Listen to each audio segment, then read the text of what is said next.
بسم اللہ الرحمن الرحیم۔ آج معاشرے میں جو فقدان ہے، آج پورا معاشرہ انحطاط کی طرف ہے۔ آپ دیکھیں، حالات دیکھیں، ڈائیورس ریشو دیکھیں، رویے دیکھیں گھروں کے۔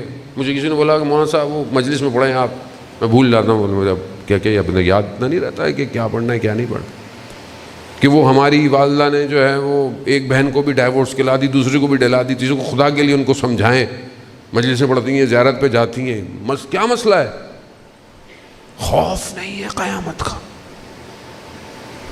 حساب کتاب ہوگا۔ دنیا ہمارے لیے مقصد بن گیا ہے، اور جب دنیا مقصد ہو تو بس پھر کیا ہے؟ لقمہ، لذت یہاں تک ہے، زبان تک، پھر لذت ختم ہے۔ اس لیے امام حسین علیہ الصلوۃ والسلام نے ارشاد فرمایا،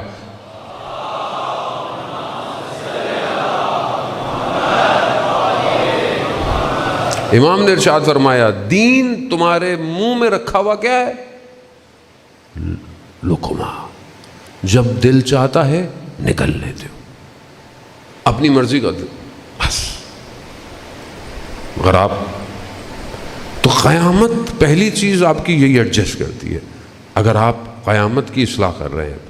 دوسری چیز، قیامت پر یقین انسان کو بذل سکھاتا ہے، یعنی اپنے خون کی قربانی دینا، بذل دے۔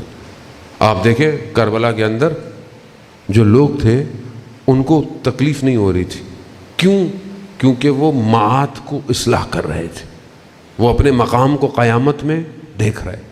اس لیے آپ دیکھیں، حتیٰ بعض روایت میں ہے کہ اصحاب امام حسین مسکرا رہے ہیں، کیوں؟ کیونکہ ماجرا کوئی اور ہے، وادی کوئی اور ہے، اس وادی کی طرف جا رہے ہیں۔ خوب انسان اگر ایک چیز ایڈجسٹ کر لے، معاشرہ سکوت سے بچ جائے۔ اگر ہم سب کو قیامت کا خوف ہو تو ہم ایک دوسرے کے ساتھ کیسے ہوں گے؟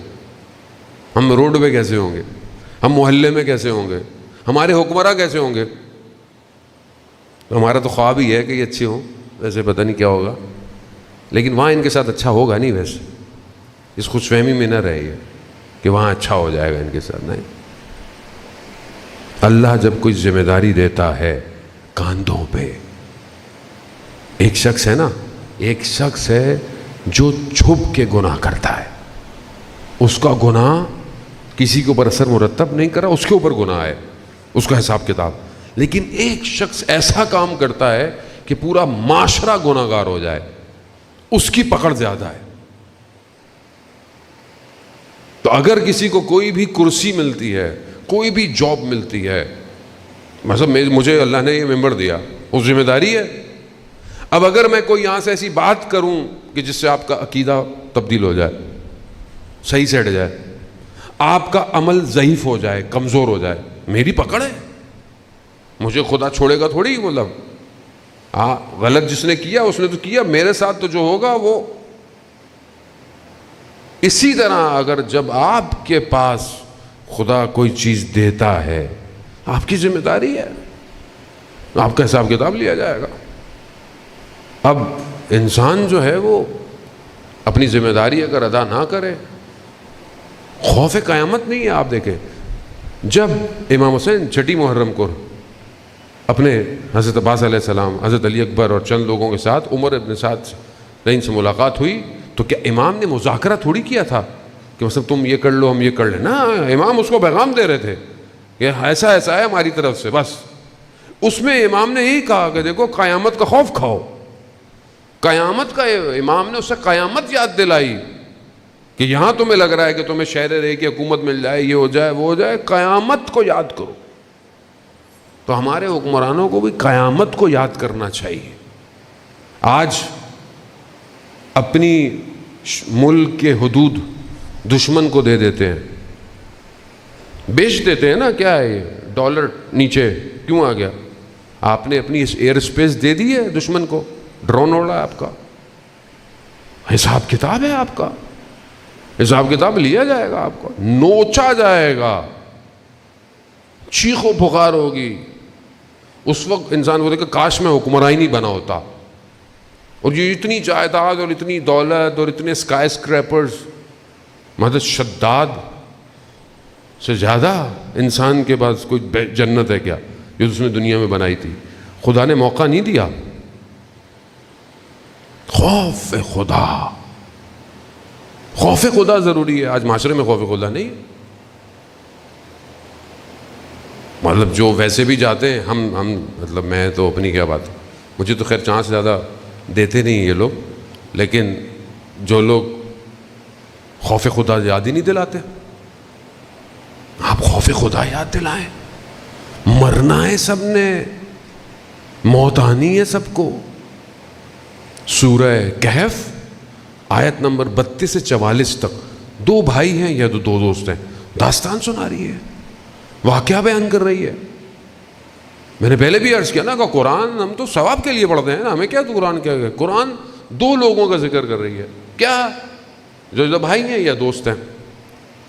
ایک ثروت مند ہے، بہت امیر ہے، باغ ہیں، زراعت ہے، میوے پھل، بہترین زمین ہے. دوسرا فقیر ہے، غریب ہے. لیکن جو امیر ہے وہ عیاش، خدا کی اطاعت نہیں ہے. جو فقیر ہے وہ خدا کی عبادت کر رہا ہے. یہ قرآن کہہ رہا ہے. اس نے اس کو بولا کہ دیکھو قیامت ہے، معاد ہے. اللہ نے میں تمہیں اس لیے نہیں کہہ رہا کہ مجھے تم سے حسد ہے، نہ، میں اس لیے کہہ رہا ہوں کہ اللہ نے تمہیں دیا ہے، اللہ کی راہ میں انفاق کرو. قیامت میں خدا تمہیں، تو وہ کہہ رہا ہے مجھے نہیں لگتا کہ کوئی اگر قیامت ہو، اور اگر ہوگی بھی تو ہم جیسے لوگوں کے لیے ہوگی. یہاں پہ بھی باغ ہیں، وہاں بھی باغ ہوں گے. اب یہ سمجھتے ہیں جو یہاں پہ ابھی حکومت ہے وہاں پہ بھی یہ حکومت کریں گے، وہاں پہ بھی رات کو عدالتیں کھلیں گی اور سب معاملہ ہوتا ہے. وہاں عدالت رات کو نہیں کھلے گی، وہاں رات ہی نہیں ہے.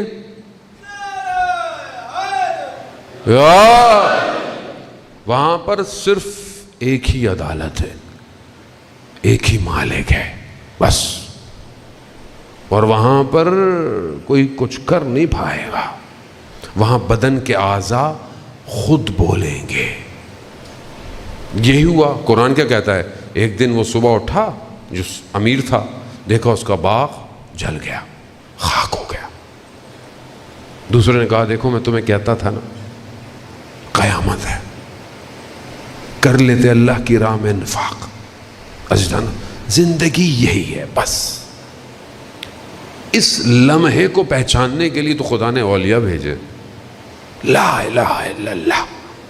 مجھے بتائیں کسی نبی نے کسی سے کچھ مانگا؟ کچھ مانگا؟ خود خاتم الانبیاء محبوب کبریا کچھ مانگا؟ پتھر کھائے، تکلیفیں، شیب ابی طالب، صرف ایک چیز مانگی. اور جو مانگ رہے ہیں، وہ جو مانگا ہے وہ مانگا اپنے لیے نہیں ہے. محبوب خدا ہے، سائل نہیں ہو سکتا، وہ دینے والا ہے، سائل نہیں ہوتا. یہ جو سوال ہے نا کہ میں تم سے کچھ اور نہیں چاہتا، خدا نے کہا نا نبی ان سے کہو کہ میں تم سے کچھ اور نہیں چاہتا سوائے مودت کے. قل لا اسألکم، کہو کہ میں تم سے کچھ اور نہیں چاہتا، صرف مودت کی. یہاں پر بھی علماء کہتے ہیں رسول سائل نہیں ہے. رسول سائل بن کر تھوڑی آپ کے پاس آیا ہے، وہ تو آپ کی حاجتیں پوری کرنے کے لیے ہے. یہاں پر رسول کا سوال امت کو بچانے کے لیے ہے. میں جو تم سے سوال کر رہا ہوں میں تمہیں بچانا چاہتا ہوں کہ کچھ نہیں چاہیے، صرف مودت چاہیے. مودت دو. اللہم صلی علی مودت دو. یہاں حاجت نہیں ہے. خدا کیوں اپنے بندے کو بولے گا کہ اپنی امت سے مانگنا؟